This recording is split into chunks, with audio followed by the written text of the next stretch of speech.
Good morning, students. Today we are going to start class 10th maths chapter 9 height and distance. What are the learning outcomes? Here we will understand the term line of sight. Second, we have to learn to draw angle of elevation and angle of depression. Next is we will acknowledge the type of angles given in the statement problems. So these are the learning outcomes we are going through in this chapter. So children, I am going to explain you the term line of sight. So what is a line of sight? You can see here this is the eye of observer, right?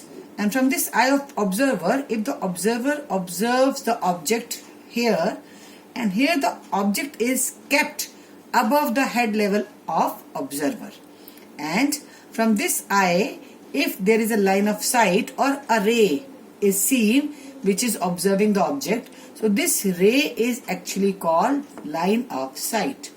So what is line of sight? Line of sight is a ray of light which is viewed by the observer to the object. Now here the observer is observing the object above his head level.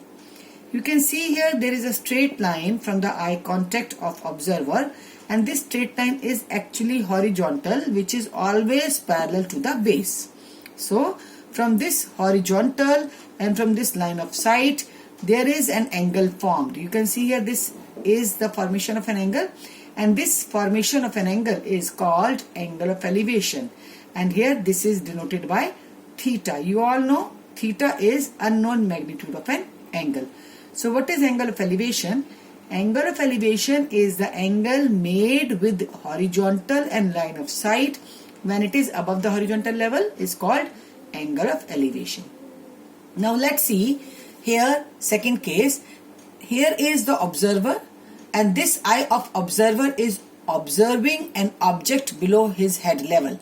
Look at here, the object is below his head level, and here from this eye contact there will be a line or a ray of sight. So this is called line of sight, and from this eye there is a straight line, and this straight line is actually called horizontal, which is always parallel to the base. Again we will find here formation of an angle made with horizontal and line of sight, and this is the angle known as angle of depression. So what is angle of depression? Angle of depression is an angle made with horizontal and line of sight when it is below the horizontal level. So here we have learned three terms. First one is line of sight, second one is angle of elevation, and third one is angle of depression. So children, we will be using these terms to find out the relationship between angle of elevation and angle of depression.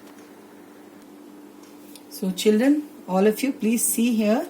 This is a working model of maths called Clinometer.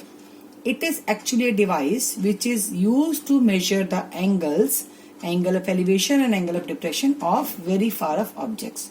So this is a straight line. You can see black color. It is a hollow pipe which is working as a horizontal. Now I will teach you how to use this working model to measure the angles. Suppose here is the object and I have to measure the angle of this object, right? So we have to place this rod like this, so that from this hollow end the observer can view the object which is far off from his eye contact.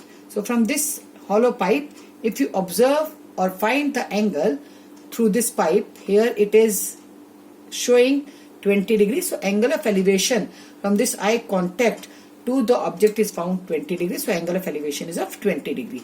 So very simply we have understood how to measure the angle of elevation.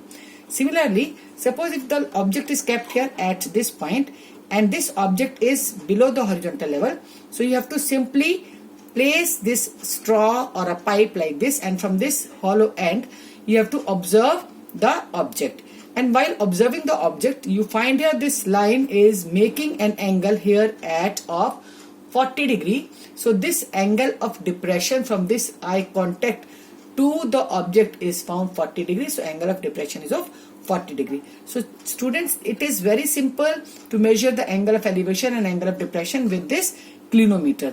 So we must know what is a clinometer, and if we are asked to make working model, then usually students prefer this model because it is giving you the effects of measuring the angles. I hope you all have understood what all we have learned today. Thank you very much.